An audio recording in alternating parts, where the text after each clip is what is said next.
Okay, I'm here at No Frills, and apparently they're stopping people at the door if they're not wearing masks. So what I'm going to do is I'm going to enter. I'm definitely not going to wear a mask, and hopefully they're going to let me in. Everyone, sorry? You're gonna pass. Oh, I can't wear a mask. Why? I've got hypercapnic intolerance. So yeah, sorry, man. Welcome to No Frills. So as you just heard, I tried to enter into a No Frills, and the security stopped me because I wasn't wearing a mask. So what I did was, I don't like lying, and I don't like being confrontational, so I kept my iPod hidden just to record the audio so you could hear, and I told him that I could not wear the mask because I was hypercapnic intolerant, a medical sounding term. Hypercapnia is excess of carbon dioxide, and intolerant. I'm intolerant of that. So I'm not lying, but it turns out all human beings, in fact, all breathing organisms on planet Earth would be hypercapnic intolerant. They cannot tolerate too much carbon dioxide or you die. So that's the term I made up. You can use it if you want, and this rule, this mandatory masks thing, it's not being enforced. The reason it's not being enforced is because it's nonsense. At the highest level, they know this. At the top-down policy level, they know that this is absolute nonsense. This is a drill in compliance. So I'm gonna test this. I'm gonna walk into a couple other grocery stores.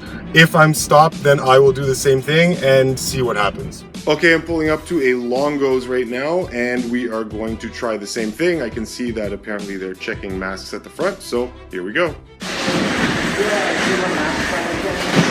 I can't. Yeah, no, not asthma. I don't have asthma at all. Yeah, it's a respiratory condition. Let's do this. If anything, you're worried about someone asking you why you don't have one, I'd say go to the front desk and tell them. Sure, yeah, thank you. Yeah, thanks. Right, so I worked here too. Now, notice the guy asked if I had asthma, and if I had just said yes, yeah, he would have for sure just let me in. You don't have to state your medical emergency. State that you have a medical condition and you can walk in. So, you don't need to specify this. But I'm just doing it because I want to be very, very clear to whoever the security guard is, and so that it sounds even more legit. That's the only reason why I'm citing my actual condition. Okay, so there you have it, guys. You just saw me walk into two different places, cite my reasons for not being able to wear a mask, and they just let me right in. Now, why was I able to do this? Why is everybody else who does the same thing able to do this?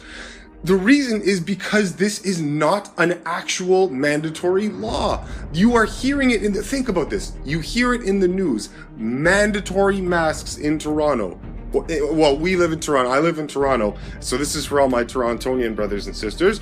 But this applies to anywhere else where this is being applied. Why is it that the news tells you that this is now mandatory law, but yet they let people in if they cite that they have medical conditions? It's because it's not an actual mandatory law. They are trying to convince you that it is in the news by telling you that that's what it is, but then they don't tell you that this is actually not being enforced because they want to see how far they can go without any pushback. They want to test the waters and see how much compliance the general public will accept.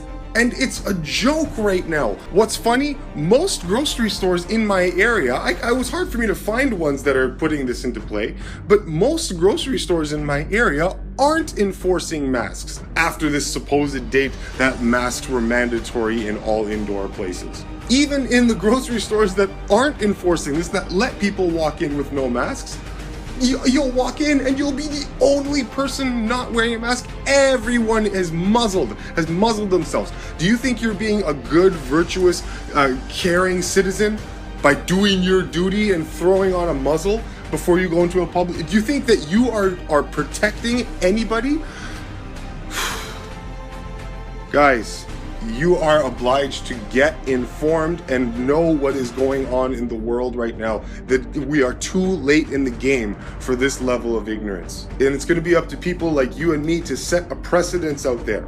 to show people that they are in fact being lied to. One of our protest groups, Hugs Over Masks, has made flyers for you so that you can go to their site and print them out so that you can show these to security at the front if you just want extra legitimacy. This is fantastic. We're making moves to fight against this. We've got Fearless Ontario as well that's working with friendly elements within our government to resist this mask and lockdown movement. There's growing opposition to this and we need everyone's help. There is in fact almost no danger of sickness out there. This is just an excuse. This is the Hegelian dialectic in action. This is problem, reaction, solution in your face. How many goddamn examples in all of human history do we need before we catch on to this nonsense? Now, because I'm very health oriented and I would never advocate the use of energy pills or coffee, this is a little bit of an exception. For those of you who are still very, very sleepy out there, I say pop as many 5-hour energy pills and drink as much coffee as you possibly can, because we need to wake up right now.